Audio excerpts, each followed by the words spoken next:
Alhamdulillah, sebab memang kita plan dah lama lah nak dapat double story kan. So Alhamdulillah kali ni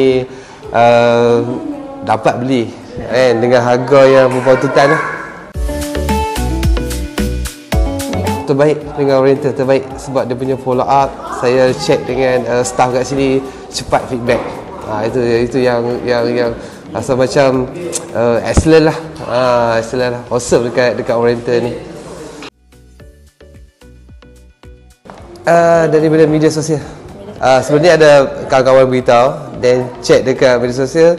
So banyak daripada Oriental ni untuk apa, rumah-rumah baru kan, yang diiklan di Oriental. So dekat situ kita dapat nombor kontak staff Oriental pun cepat feedback.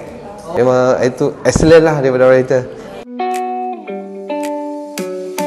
Pasti share. Senang kerja dengan Oriental. Terima kasih. Okey, terima kasih.